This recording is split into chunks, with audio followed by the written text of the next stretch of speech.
Okay, here we go. Hello, everyone. This is the Fifth Ethical Revelation Fellowship. I'm Reverend Dr. Roger Paul here with my wife, Reverend Ellen Paul, and our group, study group. Tonight we're going to continue on with paper 65. We're in section 5, the life evolution vicissitudes, and that page starts on page 736.4 of the original Ranching book, or paper 6551. And let's say a little prayer and we'll get started. If you see bright, Father, thank you for this wonderful time that we have to spend together and learn about the Ranch book. We thank you for bringing these folks together, and pray that you'll watch over this group and open our hearts and minds that we might retain some of this information and share it with others. We thank you and we give you the praise in your Son Michael, Jesus of Nazareth. Amen. Millie, would you like to start out tonight, dear? I can do that. 5, life evolution vicissitude. It was a source of regret to the life carriers that our special efforts to modify intelligent life on Uracha should have been so handicapped by tragic perversions beyond our control. The Calagasti betrayal and the endemic default. You know, it's interesting to use the word perversions in this paragraph, isn't it? It shows how disappointed they were at the direction that Calagasti took this planet when he rebelled. You know, he perverted the mission of the Calagasti 100 and perverted the message that God had for the planet, basically. And then they go on to say the Adamic default, so they were just as disappointed as we are about what happened. And they couldn't do anything about it, beyond our control. That's right, there's nothing they could do. They couldn't correct it. That's right, you know, and they were regretful of this happening also. So I thought that was kind of interesting. All right, let's go on. Tim, would you take the next one, please? But throughout all of this biologic adventure, our greatest disappointment grew out of the reversion of certain primitive plant life to the, I can't pronounce that, Pre-chlorophyll levels of parasitic bacteria on such an extensive and unexpected scale. This eventuality in plant life evolution caused many distressful diseases in the higher mammals, particularly, and the more vulnerable human species. When we were confronted with this perplexing situation, we somewhat discounted the difficulties involved because we knew that the subsequent admixture of the endemic life plasm would so reinforce the resisting powers of the resulting blended races as to make it practically immune to all diseases produced by the vegetable-type organism. But our hopes were doomed to disappointment owing to the misfortune of the endemic default. Okay, so what they're talking about here is these primitive life, plant life, basically became parasitic, okay? And that's where the parasitic bacteria came from, and that's what causes us the most problem with diseases. Most of the diseases we have issues with evolved from this parasitic bacteria, okay? And that's what they're talking about, reverting back to that. Now, the other problem came in is this. They expected the Adamic blood to boost the immune systems of all Earth's inhabitants. And that did not happen because of the Adamic default. So we didn't get as large amount of the Adamic blood that was planned for this planet. So that's why we have so much disease nowadays that's still here that we have to deal with. And now we're stuck with the process of learning how to create medicines and things like that that will battle these parasitic bacteria and these diseases that evolve from this, and viruses and things like that. We have to come up with solutions ourselves. and boost our own immune system, which this would have happened naturally with the Adamic blood. But since that did not work out, we have to do it ourselves. And that's what medicine's about today, really. All right? Okay. Rodney's on. Rodney's online. Rodney? Hey guys. Hi. Hey, Rodney. Rodney? Mike, glad you up late. We just got back from a stay in Tennessee. Oh, okay. Welcome. Hope it was cooler up Where are we at? there. Paper 65, section 5, paragraph 3. Got it. Hey You Roger, there? Yeah. your picture changed on me where there's a picture of you and Diane. I can't see you, just to let you know that. Okay. The camera went out again? Probably, Okay. yeah, when Rodney comes on, Okay, I got it. late, huh, you got I it got back? Yeah, it kicks our camera off for some reason. Okay, there you are. Thank you. Alright. Yeah, it's that, Apple stuff, you know, which I'd like to get one Bang it on myself. that. Yeah. Okay, Rodney, would you like to take the next one? The universe of the universe? Okay. The universe of universes, including this small world called Rancher, is not being managed merely to meet our approval or just to suit our convenience, much less to gratify our whims and satisfy our curiosity. The wise and all-powerful beings who are responsible for universe management undoubtedly know exactly what they are about. And so it becomes life carriers, and so it becomes life carriers and behooves more minds to enlist in patient waiting and hearty cooperation with the rule of wisdom, the reign of power, and the march of progress. Okay, this goes right along with online with what we were discussing before we started tonight, Tim. There is no tooth fairy. There's no major miracle that's going to happen and just change all the bacteria in the world, right? So regardless of how much prayer you pray, Yeah. it's a good positive attitude and it does you well. Does you But well, but it's organic. Prayers are irrelevant. What was the quote? God, I always get these mixed up. It's not a real cure for organic diseases, correct? it's That's not the a main real point. cure for organic diseases. It does well with mental diseases and things like that. Emotional. Correct. Emotional, depression, things like that. It So just- when you say organic, what are we talking about? We're Like talking cancer? about we're talking about an overwhelming bacterial response to the human body, or a disease response to the human body. For instance, like many cancers, when a cancer's gone so out of control, the doctors will tell you, the chemo does not always work. Sometimes it'll arrest the problem for a while, but it comes back. So, like I said, the world is not controlled by our whims. There's certain universal laws that are in effect, and no one, including the rulers of the universe, are going to bypass those laws because you think it should be done that way, right? So reality is life is hard. And God's attitude about it is this. Like I said earlier, this life is a vestibule to your real life. This is the stepping off place to the mansion worlds. So this is our growing area, preparing us for what really comes next, and that's the life in the mansion worlds, right?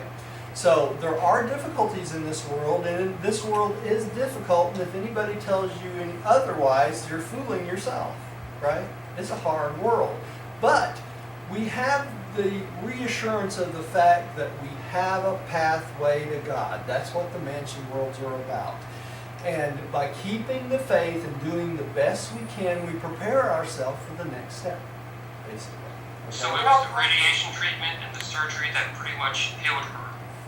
Yes, yes. And you should do things like that to try to save yourself from dying if that is your choice to do that, right? But what's your take on miracles?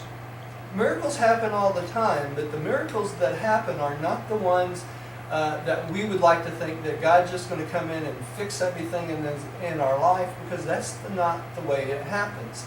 The struggles of life are part of life. That is the struggles of life that help us grow. Okay? So the miracles that happen are things that are best for all people of the planet. Right? So during this adversity, it's best to keep a positive attitude, correct? It's best to keep a positive attitude.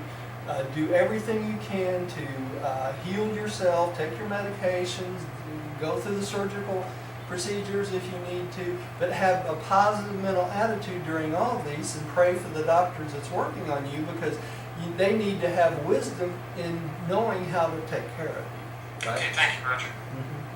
Isn't that mostly what the cancer centers propose? That is exactly what the cancer. Keep a positive attitude. That's right. And they do Nutrition, everything physically and they doctor care, medical care. Yeah, they do everything physically they can for you. Your job is to keep yourself spiritually and mentally positive, right? So that this healing Whether you're can sick take or place. not, That's right. that's our job. That's right. Roger, Yes. a few paragraphs before, as I missed this, I just proofread it. It sounds to me what they're saying is that had the damage not been mixed better and been all fulfilled along with God's will, that it would have pretty much destroyed the microscopic plant life that caused these problems. That's right, it would have. If we would have gotten the full quota of the Adamic blood and it mixed like it was supposed to, if Adam would have stayed with it on course with his, Adam and Eve on course with their plan, I have a comment. the point is we would have had an immune system that we would not had all these diseases. Exactly. Well, I've got a comment. Yeah, Last week when we were reading, I thought about it. Now I think about it again. I know that we read that it said that the baton has pretty much been passed from life carriers to us humans, that we are now responsible, and we need to make our attempts to make life better on Earth for humans. that's right. It's our responsibility now, because the life carriers are not able to do anything for us at this Well, point. what I'm reading into it is, and it looks like somehow scientists can perhaps figure out which humans on Earth have the most of this Adamic blood and farm it somehow. Well, they may in the future, Rodney. I mean, know what I we're mean? at the point where we're That's what it manipulating sounds like to DNA. me. What was that, Rodney? That's what it sounds to me like, isolating or finding it and farming it out. Yeah. Well, they do that all the time. They find pockets of civilization that eat a certain way or live a certain way, and they're just amazed. That maybe we should be eating this, and maybe we should be doing that. I was at the doctor place today, and there was a lady there, 98 years old. 98, and she was just there for a regular checkup. Mhm. That's Yeah. wonderful. Her genetics, we ought to check on her genetics. To To identify find out just what she's got. because more certainly it's more concentrated in more some people than others. Yeah, that's true. Even now. That's right. Diane? Drive the cat. I think it's a good idea. Yeah. There are, of course, certain compensations for tribulations, such as Michael's bestowal in Rancho. But irrespective of all such considerations, the latter celestial supervisors of this planet express complete confidence in the ultimate evolutionary triumph of the human race, and in the eventual vindication of our original plans and life patterns. So what does that say to you? That says to me that they are confident that we will come up with the solutions that will take care of all these things, right? And I think it's amazing the accomplishments we've made in the last 100 years. Yeah. It's just amazing. Yeah. It's almost like it's multiplied. Yeah. Okay. Sorry, y'all.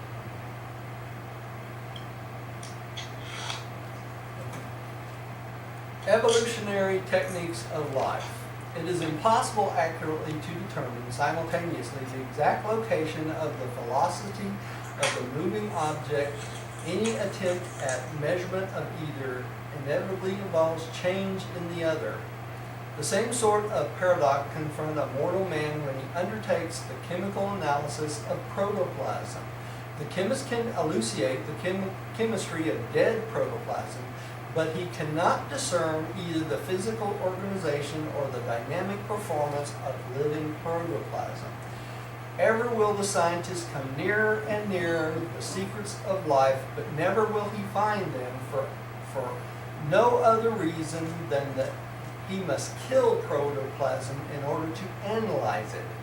Dead protoplasm weighs the same as living protoplasm, but it is not the same. So you can study this over and over and over and over again, but the spark of life that the infinite spirit or the creative mother spirit puts in these living cells is a mystery, and we will never discover that mystery, the source of life. Okay? All right. Millie, would you like to take the next one, please? There is original endowment of adaptation in living things and beings. In every living plant or animal cell, in every living organism, material or spiritual, there is an insatiable craving for the attainment of ever-increasing perfection of environmental adjustment, organismal adaptation, and augmented life realization. These interminable efforts of all living things evidence the existence within them of an innate striving for perfection. Why do you think we have this innate wanting to find God the Father? This is it right here. Every living thing craves to attain perfection. You see that? How do we attain perfection? We go back to the source of perfection, which is God the Father, right? So we have an innate ability within us. We have a fragment of God the Father. They call it the Father fragment or the thought adjuster. That is the perfected part of our living being right now. So that helps us go in the right direction to perfection. And as we go through the mansion worlds and after we die and we find our way back to paradise, that's what's going on here, is this innate longing for, or insatiable craving for perfection. And that's why we want to go meet God the Father. Okay? It's not only true in spiritual things, but it's also true in physical things also. So all living cells want to go closer and closer and closer to that perfected source or that perfected state. Okay? Tim, would you take the next one? The most important step in plant evolution was the development of chlorophyll making available or ability. And the second greatest advance was the evolution of the spore into the complex seed. The spore is the most efficient as a reproductive agent, but it lacks the potentials of variety and versatility inherent in the seed. Okay, a spore can last hundreds of years, okay, and then restart. Okay, so it's the spore that has this magnificent lasting ability, where the seed is more complex. But this trouble with the seed is short-lived. It does not have the longevity that the spore does. So that's what they're talking about here, was this the development of the chlorophyll making ability in plants, okay, and that chlorophyll making ability takes light and turns it into energy, right? So that's the most important thing for plants. But the spore and the seed, both of them, if it wasn't for the spore and the seed, we wouldn't have a long-term and a short-term reproduction of those things. Make sense? All right. Rodney, I think you're next. All right. one of the most serviceable and complex episodes in the evolution of the higher types of animals consisted in the development of the ability of the iron in the circulating blood cells to perform in the double role of oxygen carrier and carbon dioxide remover. And this performance of the red blood cells illustrates how evolving organisms were able to adapt their functions to varying or changing environment. The higher animals, including man, oxygenate their tissues by the action of the iron of the red blood cells, which carries oxygen to the living cells and just as efficiently removes the carbon dioxide. But other metals can be made to serve the same purpose. The cuttlefish employs copper for this function, and the sea squirt utilizes vanadium. Vanadium, that's right, that's correct. So basically, the iron in our blood, which is essential for our survival, brings us oxygen and removes carbon dioxide. Now, if this breaks down, we die, basically. Okay, so it's a very important function. But other types of animals use other heavy metals to do this also. So we could have been modified by the life carriers if there was not a sufficient amount of iron in our makeup. They could have made us so we would function off of a different type of metal. All right. The continuation of such biologic adjustments is illustrated by the evolution of teeth in the higher Urantia mammals. These attained to 36 in man's remote ancestors, and then began an adaptive readjustment toward 32 in the dawn man and his near relatives. Now the human species is slowly gravitating towards 28. The process of evolution is still actively and adaptively in progress on this planet. So the evolution of ourselves just continues, right? Because it's not necessary for us to have that many teeth the way we eat and take care of ourselves now. We don't rip meat and things like that like we did as the early humans did. But many seemingly mysterious adjustments of living organisms are purely chemical, wholly physical. At any moment of time in the bloodstream of any human being, there exists the possibility of upward of 15 million chemical reactions between the hormone output of a dozen ductless glands. This is going on inside of each and every person, upward of 15 million chemical reactions. The lower forms of plant life are wholly responsive to physical, chemical, and electrical environment.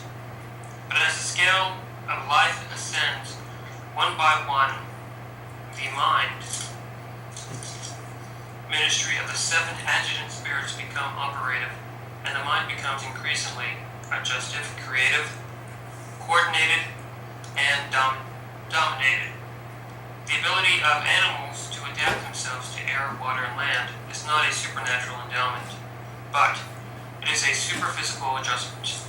Okay, now they start bringing in the seven adjutant mind spirits, and we know the first five of the seven adjutant mind spirits are found in all animals. The last two, worship and wisdom, is only found in humans. Okay? Hey, Roger, Yeah. does the Creator Son also create with the local universal Mother Spirit the seven adjutant mind spirits?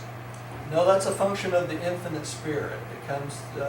It's the local universe mother spirit only. Oh, just only, right? Yeah. Okay, thank you. Okay. Rodney, I think you're up.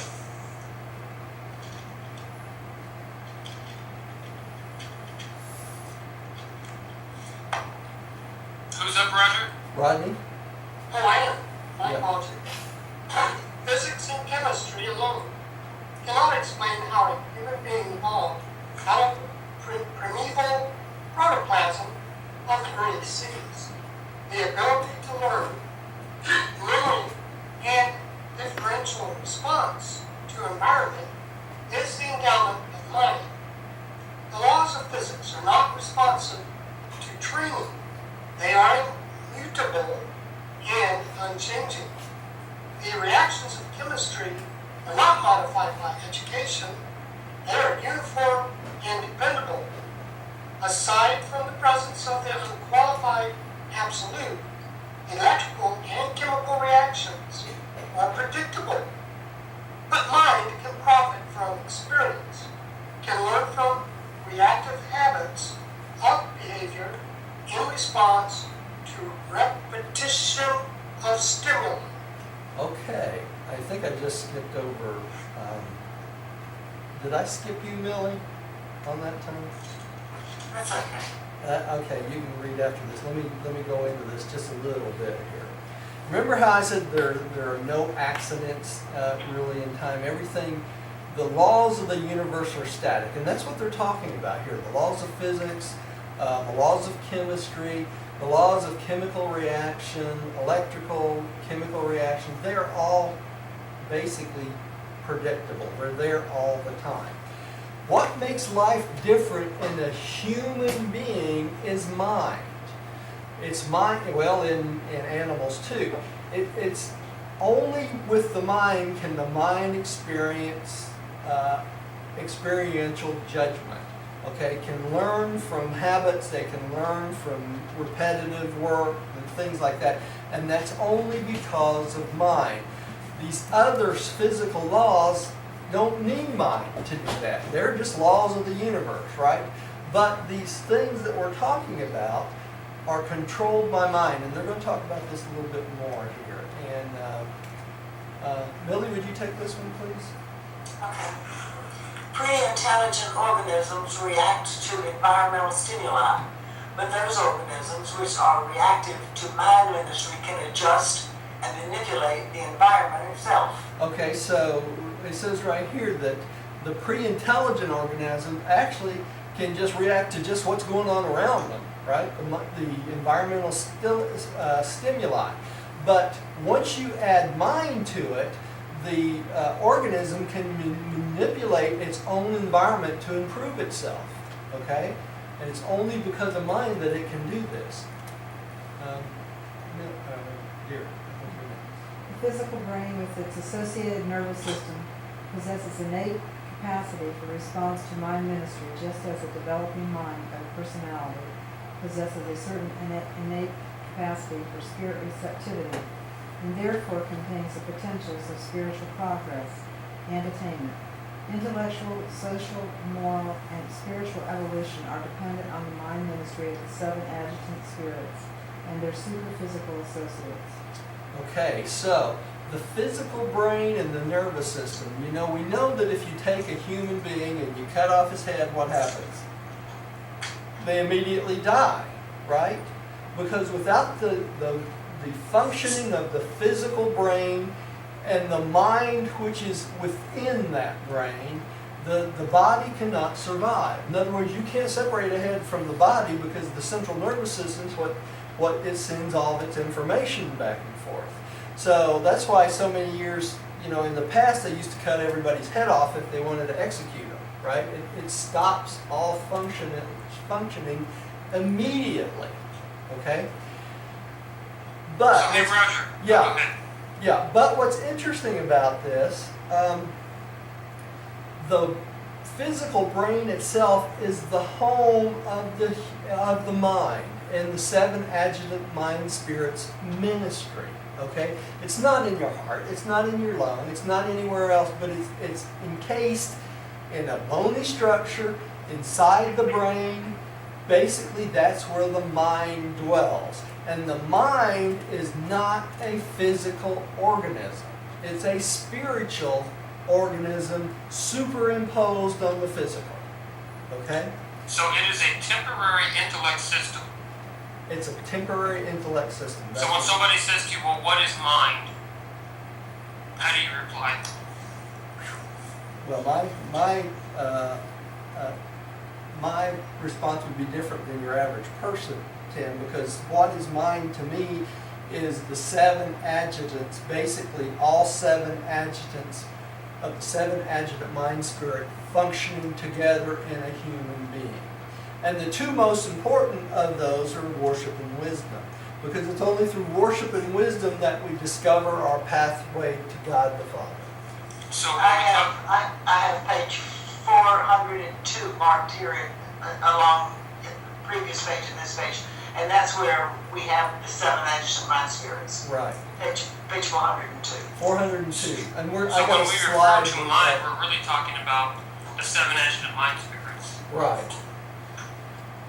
Is that correct, Roger? You Yes. try telling that to your neighbor. Yeah.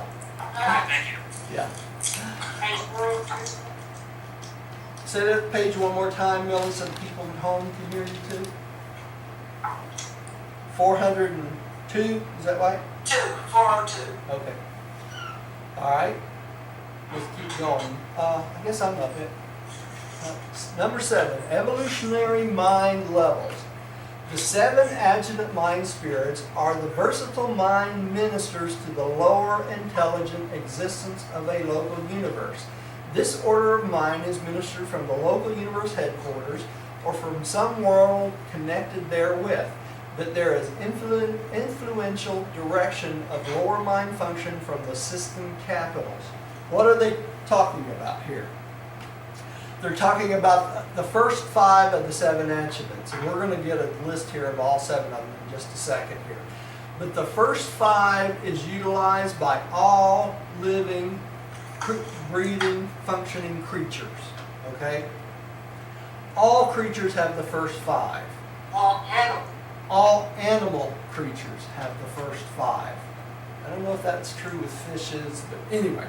Information, understanding, courage, knowledge, and counsel. That's right. That's the first 5. The last 2 is only in human beings because the last 2 is what Worship they... and wisdom. Clicker's not working. The last 2 are what makes us human beings. Let me use this clicker down here. Oops, someone froze. There we go. 7 adjunct mind spirits. Okay? First 5, intuition, understanding, courage, knowledge, counsel, and then the last 2, worship and wisdom makes you a human. Okay? So, Roger, spiritual beings have mind as well, right? They do. But not from the 7 adjective mind spirits. They do if they're connected to the local universe, Rodney. They have the same 7 adjective 7 mind spirits. adjutants when they come from a planet, that's right. But, Rodney, when you move into the Morancha state, you start to connect to cosmic wisdom, which is different, okay? And we'll study that at a later time. But by the time you become wholly spiritual, you're part of the cosmos, and the 7 adjutants are no longer necessary because you become one with the universe more. Okay? I know that sounds a little confusing. We'll understand it more later. Next. All right, here we go. Now who's up? Tim, why don't you take this one? On an evolutionary world, very much depends on the work of these 7 adjutants, but they are mind ministers. They are not concerned in physical evolution, the domain of the life carriers. Nevertheless, these perfect integration of these spirit endowments with the ordained and natural procedure of the unfolding and inherent regime of the life carriers is responsible for the immortal inability to discern in the phenomena of mind aught but the hand of nature and the outworking of natural processes, albeit you are occasionally somewhat perplexed in explaining all of everything connected with the natural reactions of mind as it is associated with matter. And if Urantia were more in accordance with the original plans, you would observe even less to arrest your attention in the phenomenon of mind. That's because you'd be more natural doing it, right? Okay. Notice here it says the mind ministers are not concerned with physical evolution. They're only concerned with mind and physical endowment, right? So, Roger, those 7 estrogens have to be working pretty hard, right? Yeah, it's Keeping more, our attention. it's hard to explain this, but it's more of a circuit than it is anything else. In other words, you know how we talked about the different circuits of God and stuff, it's like a big web of everything in the universe is connected, right? Well, the 7 adjuncts are much like that, except for the fact that the 7 adjuncts are all connected through the circuit into human beings and all animals, right? So these circuits entail everything that's living in our planet and in the universe, really. So, in our local universe, anyway. Okay. Oh, and here it is, the next paragraph, always. Billy, would you take this one? Yes, I've got it. The 7 adjutant spheres are more circuit-like than entity-like, and on ordinary worlds they are encirculated with Encirculated? encircuited with other adjutant functionings throughout the local universe. On life experiment planets, however, which is us, they are relatively isolated, and on Uracha, owing to the unique nature of the life patterns, the lower adjutants experience far more difficulty connecting with evolutionary organisms than would have been the case in a more standardized type of endowment. Environment. So that it's more difficult for the 7 adjutants to stay connected in the lower forms of life. Okay? Because some of it, much of what the animals do, the lower forms of animals do, is basically a reaction to stimuli. Something happens to them, so they react. And this happens over and over and over again. They don't really make a connection because they have no worship and wisdom to connect these reactions to part of their mind, right? In other words, they have no consciousness of being other than the fact that they know they're an animal. They recognize other animals. They recognize different types of animals. They know what is friendly, what's not friendly, and things like that. But they don't make judgment calls about their situation with those like we do. So, and that's hard to understand because we have so many judgments that we make, right?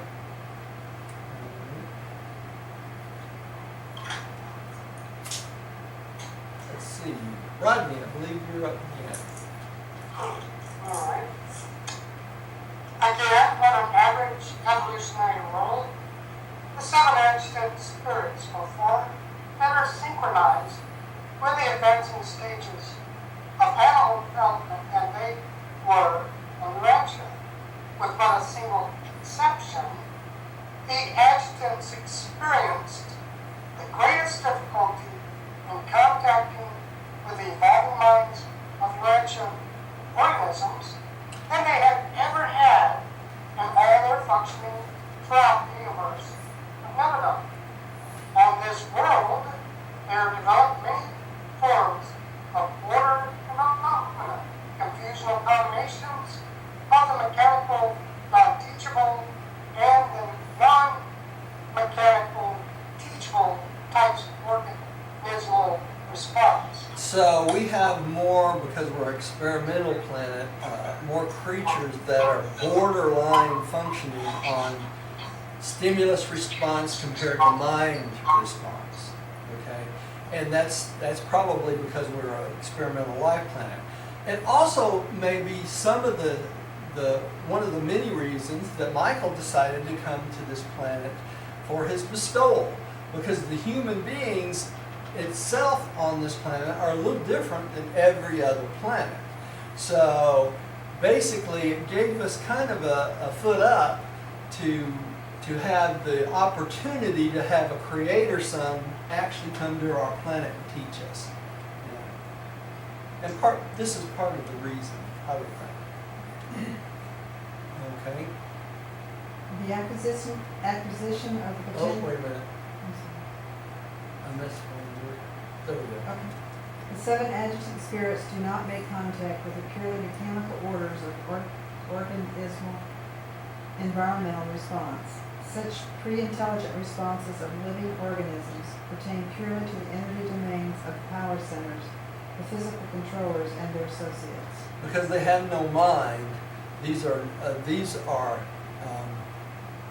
creatures or plants or in between that basically respond to the energy levels, and they are under the purview of the power centers and the master physical controllers. Okay, they're energies rather than types of beings or types of creatures, right?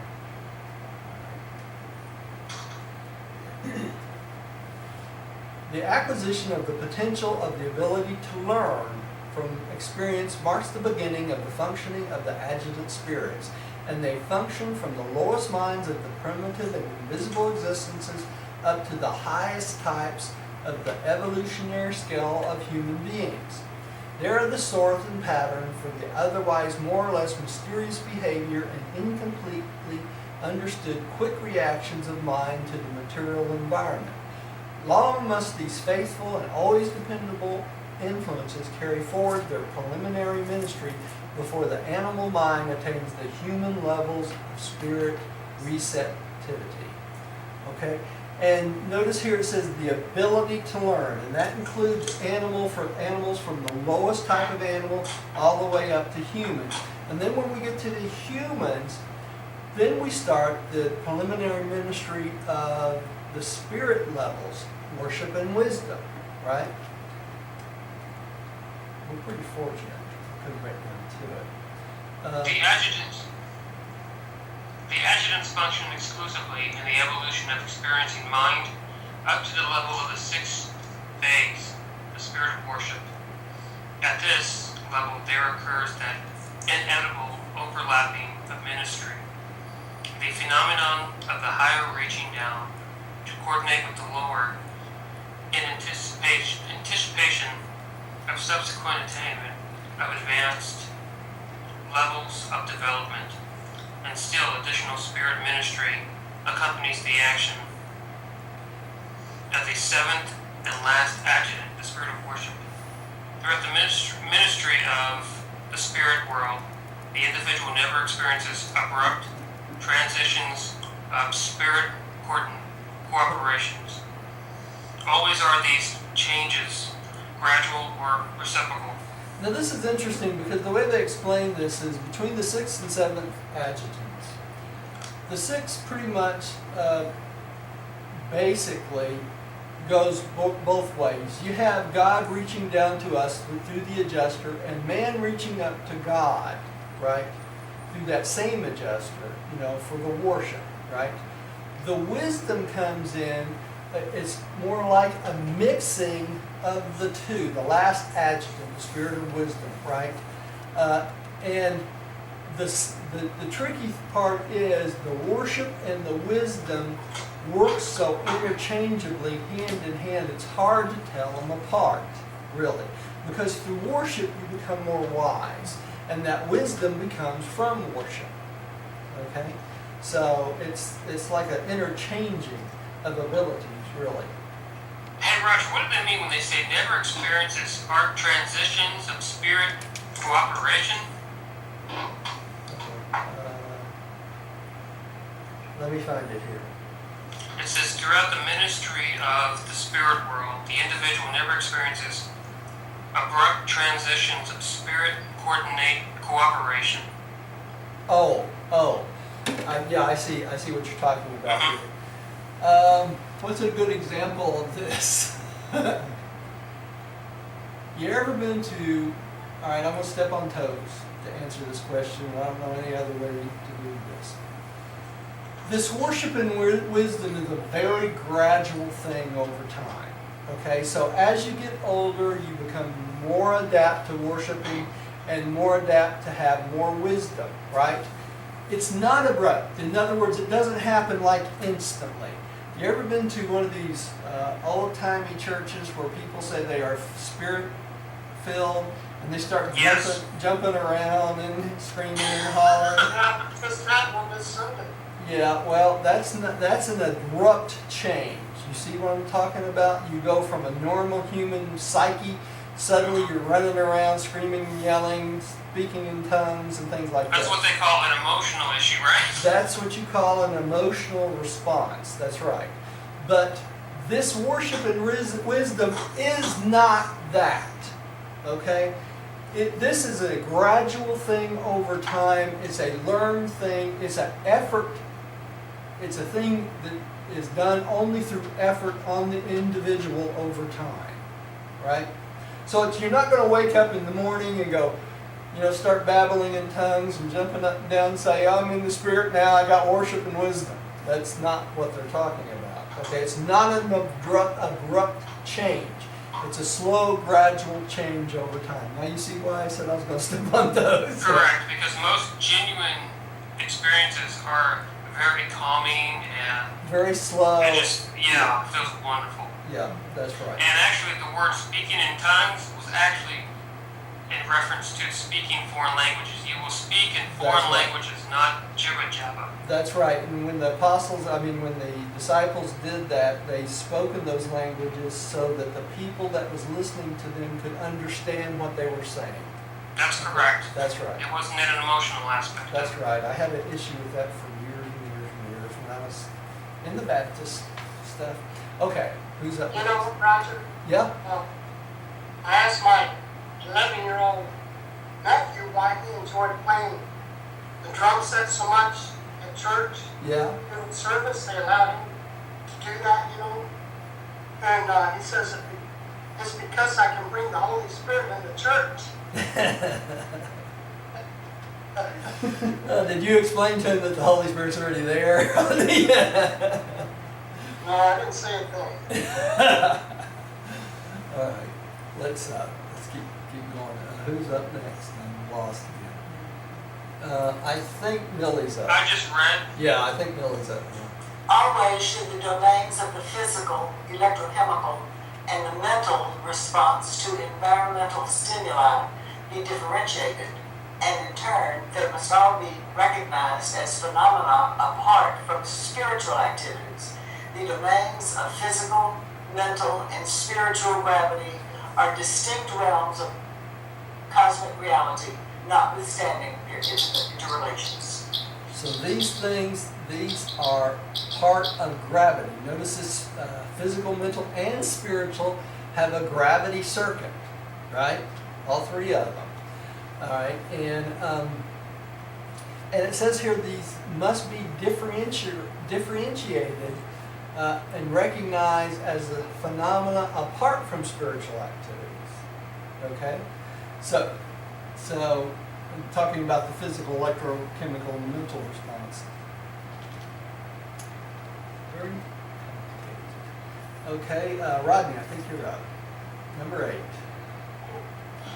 Hey, evolution in time and space. Time and space are Indissolubly. Indissolubly. Yeah. indissolubly linked. There is an innate association.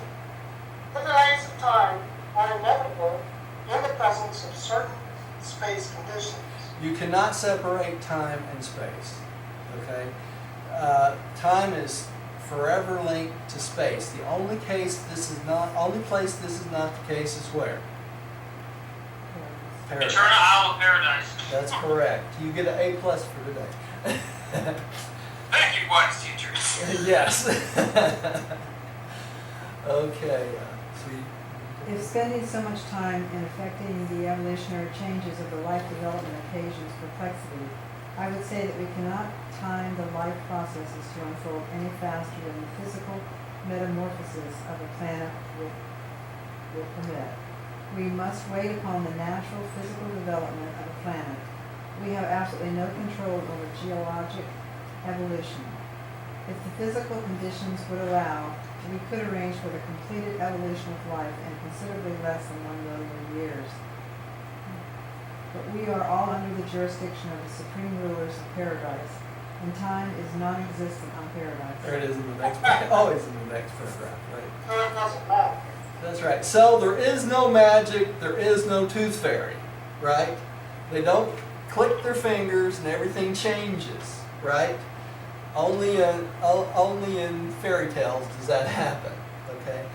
We have certain physical laws and spiritual laws that are in force all the time. And it says right here, we have absolutely no control over geologic evolution.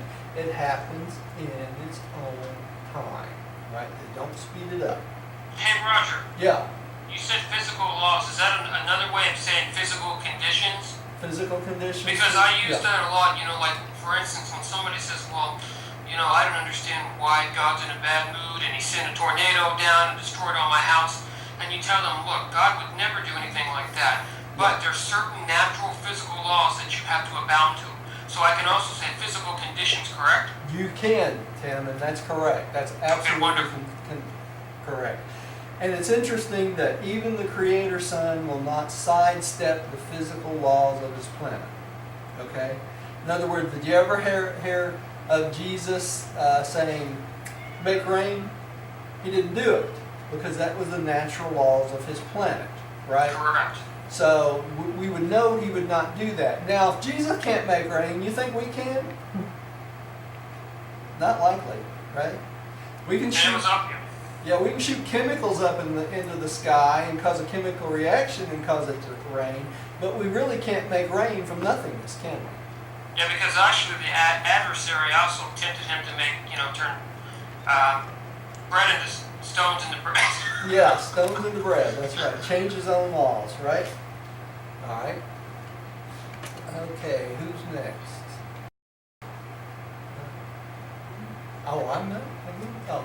The individual's yardstick for time measurement is the length of his life. All creatures are thus time conditioned, and therefore do they regard evolution as being a long, drawn-out process. That's true because we only have a little bit of it, right? To those of us whose lifespan is not limited by a temporal existence, evolution does not seem to be such a protracted transaction. On paradise, where time is non-existent, these things are all present in the mind of infinity and acts of eternity. So all things are so that moment all the time. Hey, Rush, what do they mean protracted transition? You're talking about a long, drawn-out process. That's what they're talking about. Okay, thank you. Yeah. I'll read next. Let me turn the page. Okay. Alright. As mind evolution is dependent on and delayed by the slow development of physical conditions, so is spiritual progress dependent on mental expansion and unfailingly delayed by intellectual retardation. But this does not mean that spiritual evolution is dependent on education, culture, or wisdom. The soul may evolve regardless of mental culture, but not in the absence of mental capacity and desire, the choice of survival, and the decision to achieve ever-increasing perfection, to do the will of the Father in heaven. Although survival may not depend on the possession of knowledge and wisdom, progression more certainly does. Okay, so basically it's saying that your spiritual progression is not dependent on intellectual retardation. So if your mind's not basically up to snuff in this planet, that will be replaced when you get to the mansion world, right? So you're not penalized because of poor genes and things like this. But the only thing that we have to have is a capacity and a desire for survival and to do the will of the Father in heaven. That's all that's required. And you could also compare that to like the primitive cultures that we have today, like in the Amazon. And Yeah. They have just as much standing as we do, even with higher intelligence today, right? All right. Millie, I think you're up. In the cosmic evolutionary laboratories, mind is always dominant over matter, and spirit is ever correlated with mind.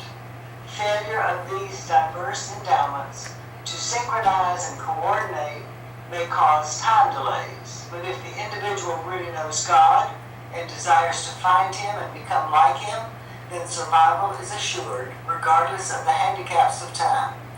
Physical status may handicap the mind, and mental perversity may delay spiritual attainment.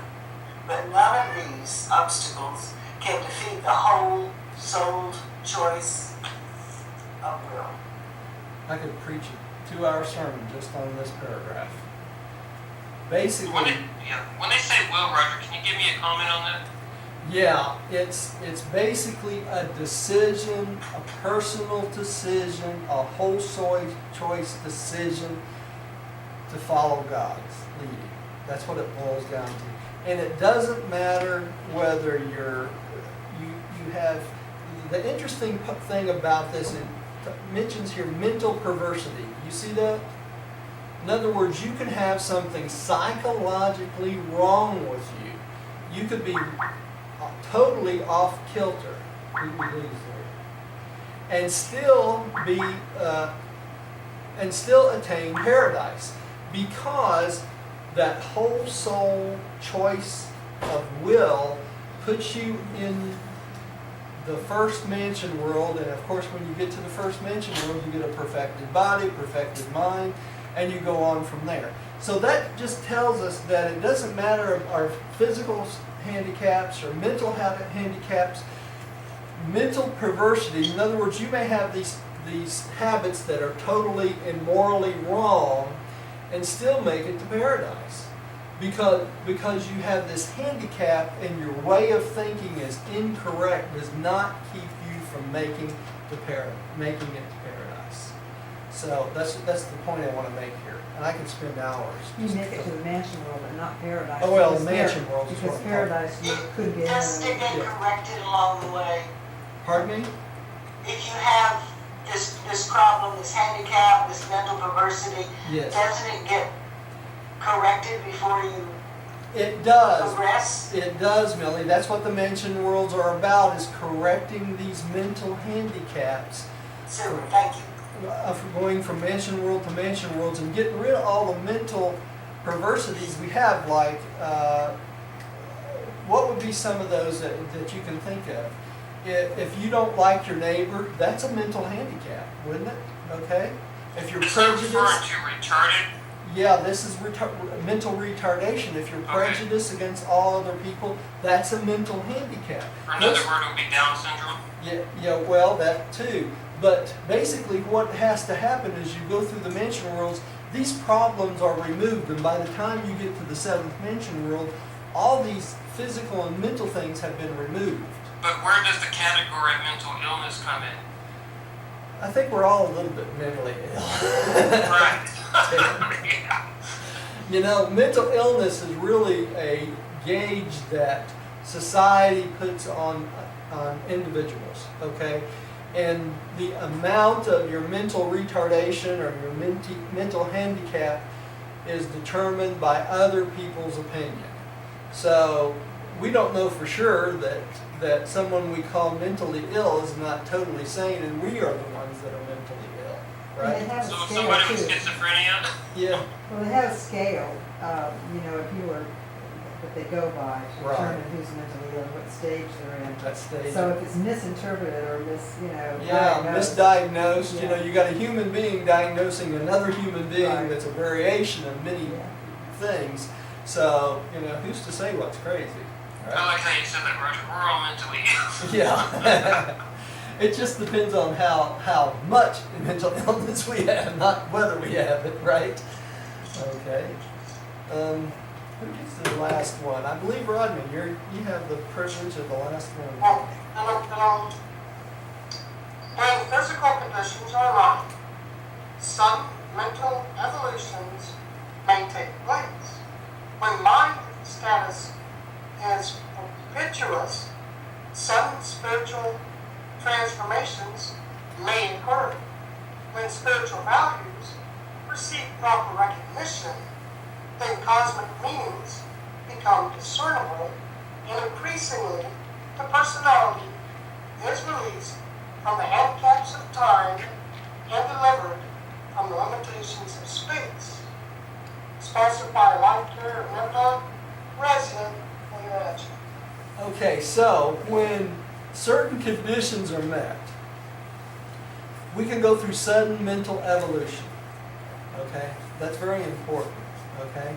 When the mind is set up in a certain way, sudden spiritual transformations can occur also. And this changes our personality, our being, and then we can recognize cosmic meanings, and our personality itself is released from the handicaps of time and space. What are they talking about here? You What do can they mean, have cosmic meanings, Roger? cosmic meanings. In other words, you become to the point where you can see the big cosmic picture, the whole picture, your pathway to paradise. In other words, how you fit in the cosmos, where you're going, how the cosmos affects you, right? The whole universe, okay? And then once you get to that point, certain personality functions or certain personality traits are released from you and released from time and space. There's many people that have wonderful, wonderful, wonderful personality traits that hold these things in because they are not within the norm, right? That's why I was saying we're all a little crazy. What they're talking about here is you can your personality can be released, and these things can be released into your being, and you suddenly become aware of your cosmic place in the universe. Okay? And there's people that walk around this planet their whole lives and never get to that point. Okay? They have to wait till they get to mansion ones. But some people make it in this planet, on this planet. Right? And when they say the words spiritual values, what are they in reference to? Well, just about everything that we talk about in the Urantia book. Really, all the values Great. that teaches in the Urantia book. Where do you do that? Okay, thank you, Roger. I think it's like what Jesus was talking about, the fruits of the Spirit. The fruits of the Spirit, that's right. And it's not taught anywhere else other than a few passages in the New Testament, from the lessons of Jesus. And that's about the only other place you can find it. Right? And I have a comment. Yeah, go right ahead, Rodney. In that last sentence, sounds like something Timothy Leary would have written.